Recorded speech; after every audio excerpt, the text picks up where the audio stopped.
se eu fosse contar essa história pros conterrâneos, eles iam me levar até a praça principal e cortar minha cabeça. Vamos lá. Bom dia, galera, aqui é a Doutora Liz e hoje eu tô aqui para falar sobre um assunto muito pedido, que é racismo nos Estados Unidos. Eu acho que é a nossa pandemia de sempre aqui nos Estados Unidos e eu quero, com todo o meu coração, superar isso para realizar a liberdade desse problema. Eu acho que a solução reside com a cultura brasileira. Tenho muitos pontos sobre a cultura brasileira que podia ser nosso remédio e eu vou falar deles no final desse vídeo. Mas primeiro eu quero começar com minha história pessoal com racismo. Eu sou do Texas, do sul do Texas, minha família, como todas as gerações mais velhas, brancas, sabe? Os avós não podem fazer nada, eles cresceram assim, desse jeito, são racistas, realmente. E meus pais também eram, de certa maneira. Um pouquinho menos, mas eu senti a presença dessa, até a gente teve piadas, essas coisas, quando eu era muito pequena. E quando eu tinha só 3 anos, minha família sofreu um ataque por 2 negros armados. Eu quero contar todos os detalhes, porque são muito pessoais. Foi a coisa que realmente separou meus pais. Então minha infância foi cheia dos brigos deles. Eles não foram divorciados amigáveis, foram sempre brigando, jogando culpa um outro, eles se odiavam, total. Eu tava sempre no meio dessa tensão. Enquanto isso, eu também indo pra escola, adorei Michael Jackson. E eu comecei a sentir um conflito, porque eu me apaixonei por ele e minha família estava contando piadas sobre gente negra. Eu sabia que era errada. E eu falei pra minha avó, liguei pra ela. Tudo nervosa, toda ansiosa. Eu liguei pra ela e eu falei, olha, avó, eu tô apaixonada por Michael Jackson e eu acho que algum dia a gente vai se casar. Isso foi antes que eu sabia que ele gostou de meninos. Mas eu assim, tudo assim, apertada. E ela me falou, oh, você não tá lembrando a sua história? Que os homens negros fizeram com sua família? Eu tinha esquecido disso e todas essas memórias voltaram e eu fiquei traumatizada de novo. Mas eu fiquei num conflito profundo, porque na escola e tudo a gente tinha aprendido que racismo era errado. E não queria ser assim. Qualquer tipo de prejudica, não queria manifestar na minha vida. Mas pelo ato de violência que aconteceu, minha mente queria uma coisa, mas meu corpo respondia com medo. Meu corpo era ainda meio racista, sempre quando eu vi, tipo, 2 negões juntos, eu, sabe, fiquei assim, com medo e muita tensão no meu corpo. E eu era ciente disso. E aos tempos eu fui trabalhando, mas quando eu cheguei no Brasil, de repente não tinha mais tensão. De repente não tinha mais gente olhando pra mim desconfiada, e eu olhando pra eles desconfiada, quem tá pensando o quê, quem é mais racista que o outro, sabe? De repente, apagou isso. Aliás, vi negros, loiros, de olho azul, festejei na rua, carnaval, abraçado, gente de todas as cores, e tive muitos amigos de todas as cores, mais diversidade de gente na minha vida, inclusive um amigo meu até a morte, que eu daria um rim, o cara é feito de ouro. Eu realmente senti que não tinha mais essa responsa do meu corpo. Meu corpo não respondeu mais com medo. Eu tava realmente, sabe, abraçando essa gente. Finalmente, mente, coração, corpo, tudo alinhado. E eu senti que não tinha mais nenhuma gota de racismo no meu corpo. Mas ainda queria provar isso no exterior. Meu amigo que falei antes, uma grande barreira para que a gente não, por exemplo, explorou um namoro, por exemplo, era porque eu, no fundo da minha mente, pensei, nossa, o que meu pai iria falar? Minha mãe já tinha morrido. Falei, o que meu pai ia falar, sabe, toda essa tensão. De novo, tive uma conversa muito difícil com meu pai e eu falei pro meu pai, olha, é o seguinte, pode ser, eu já cheguei numa idade, tinha 30 anos, onde eu não posso mais ficar pensando na sua critéria para uma pessoa que eu vou namorar. Já quero achar minha pessoa e não posso ficar eliminando pessoas porque você é racista. Então pode ser que qualquer dia eu vou trazer um negão pra casa, vou casar com ele e vou ter bebês mulatos. Ele falou, pensou um momento e falou, bom filha, eu entendo você e se fosse o caso eu vou aceitar ele, vocês. Só que sua avó não sei, sabe? Ela é de outra geração, tal. Mas, final das contas, seria uma grande rito de passagem pra mim. De ter a coragem de falar isso pra meu pai, de abrir esse campo de possibilidades pra mim no meu coração. E eu falei, nossa, eu finalmente quebrei o ciclo. Tipo, era finalizado pra mim esse processo. Bom, então, minha postura vai ser a seguinte, que depois de tanta prática espiritual, viagem, minha posição a respeito ao racismo agora é mais ampla. E não acho mais uma questão de pele, uma questão espiritual. E se as pessoas fossem se ver como seres humanos e seres espíritos, se focar nas nossas experiências comuns, não teria tanta essa discussão, porque parece que nos Estados Unidos, cada vez que você entra numa discussão com alguém, pode ser sobre, eu quero minha carne bem passada, eu quero meu mal passada, pois você é racista.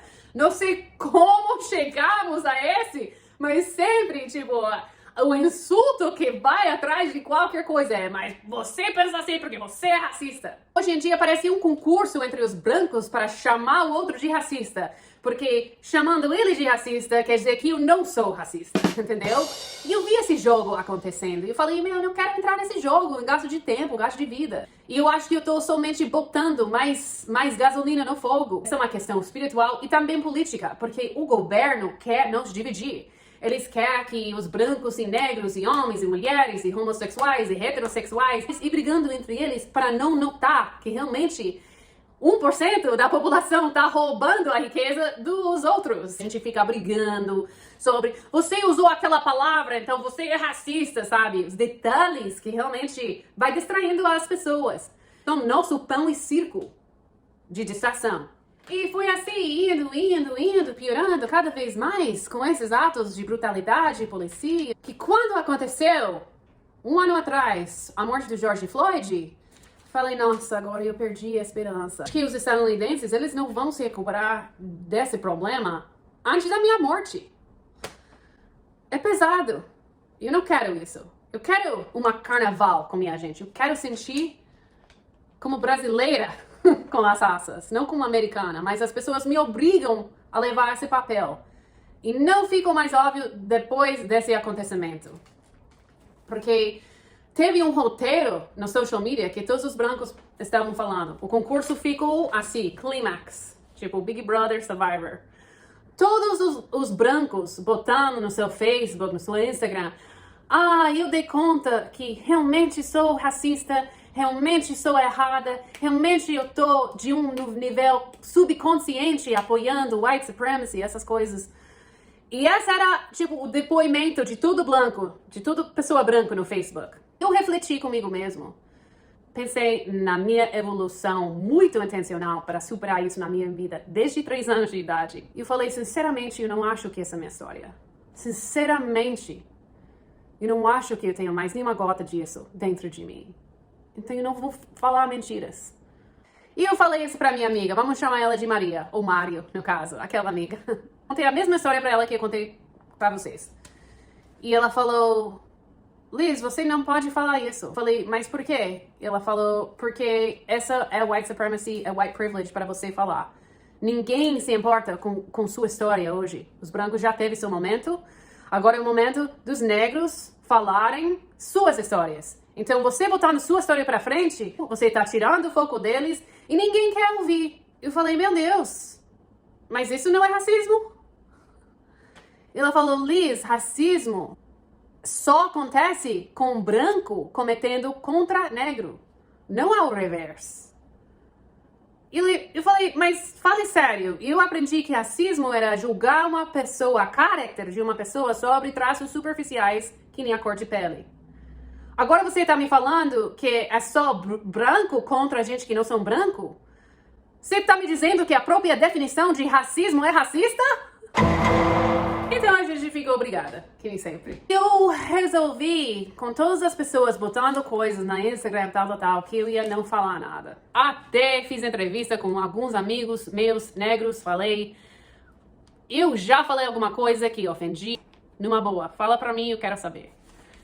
E realmente a resposta era não. Galera, eu acho que eu trabalhei esse assunto.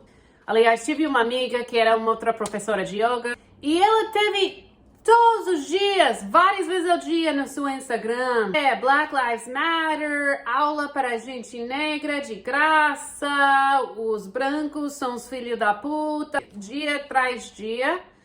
E eu pensei comigo mesmo, caralho, me parece que ela tá aproveitando a situação, da tragédia dele, para promover as aulas dela. Eu não quero fazer isso tampouco, então eu não falei nada. Tipo, fiquei na minha, sabia que minha perspectiva não era o roteiro que eu deveria estar falando. Só que ela deixou um recado no meu Instagram. Olha, Liz, eu notei que você não deixou nenhum depoimento sobre Black Lives Matter na sua Instagram. Então, eu tô achando que seu silêncio é violência e uma expressão de white supremacy. E é minha responsabilidade falar isso pra você, como uma pessoa branca, que eu tô achando você errado em não falar nada. Ai, meu Deus do céu. Ela não sabe nada da minha história, nem sabe que eu morei no Brasil, não sabe nada. Nem quer ouvir. Se eu começo a falar a minha história, eu sou errada, porque eu tô tirando o foco deles. Se eu não falo nada, eu tô errada porque white silence is violence. Então realmente não tem como escapar. E eu quero, com todo o meu coração, superar isso para realizar a liberdade desse problema dentro da minha vida. Então, eu sempre estou palestrando sobre as características brasileiras que eu acho que podia ajudar nossa situação. Primeiro é carnaval. Todo mundo se unindo na rua. Eu sei que brasileiro tem muita crítica sobre carnaval. Por esse mesmo motivo. Carnaval, futebol, esse mesmo motivo de distrair a gente. Eu concordo com isso. Mas de um lado social, eu acho que sarou vocês da nossa pandemia de racismo. Porque vocês têm uma cultura em comum que não tem a ver com cor da pele. São pessoas juntas, dividindo, pulando, emoções, boas memórias, músicas em comum. E good times, sabe? Bons tempos. Em vez de só enfocando em tudo que é ruim. Esse é o primeiro. Segundo, mulato. Self-explanatory. Se todo mundo fosse fazer amor, temos uns bebês mixtos e acabou. Vamos festejar mais do que trabalhar. Essa galera estadunidense é muito sério. É tudo trabalho, competição. E precisamos mais férias e festas. Eu sei que vocês reclamam muito disso, porque vocês têm uma falta de ordem. Não conseguem fazer trabalho, falta de organização. Isso sim é um lado que reconheço, mas também a função da vida não é só trabalhar. Vocês me ensinaram isso. 4. Descarregar as palavras. Entendeu? Eu já vi brasileiro chamar uma pessoa branca de nego como uma forma de carinho. Descarregou, tirou toda aquela energia das palavras. Enquanto isso, nos Estados Unidos, temos nosso movimento de politicamente correto que vai cada vez mais carregando as palavras com mais energia e inventando novas palavras, virando outras palavras em palavrões e, como falei antes, até trocando o significado de palavras tradicionais para outras significadas, como a própria palavra racismo. Brincando com a linguagem é outra maneira que as pessoas de cima estão nos manipulando, porque a gente nem sabe o que falar mais. Nem temos uma língua em comum, que nem a Torre de Babel, que eu posso estar falando do racismo e eu estou pensando em alguma coisa. Agora minha amiga Mário, está pensando que racismo é uma outra coisa. Cria uma confusão horrível, terrível, e a gente está nisso. 5. Abre a mente e o coração. Em vez de interpretar tudo com negatividade, de repente vai sentindo amor pro seu vizinho no coração. 6. É inclusão. Atitude, bota mais água no feijão, sabe? Quem te vê, vem pra festa, a gente faz um espaço para você. Em vez dessas divisões cada vez mais pequenas os grupinhos. Uma história engraçada sobre isso é que eu tive um roommate, companheiro de casa, gay, um cara de Afghani. E ele foi mudar da minha casa e eu falei, bom, pelo menos vai ser mais fácil pra você, porque você não é branco e também você é gay. Ele falou, não, mas hoje em dia nem é fácil pra mim, porque eu não sou trans. Entendeu? Então, até entre os grupinhos agora tem fricção, de tipo, mas ele é mais gay do que eu, então... Cara... Uma atitude de inclusão vai nos salvar. Em vez de sempre estar enfocando nas diferenças, nas distinções, vamos falar em que a gente tem em comum como seres humanos e espíritos.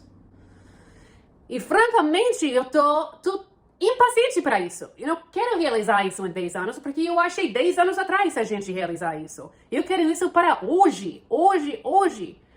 Então eu vou acrescentar com mais uma solução do Burning Man e que vamos fazer um carnaval, uma festona assim na rua e vai passando um helicóptero e esse helicóptero vai deixar uma bomba de êxtasis no povo, entendeu?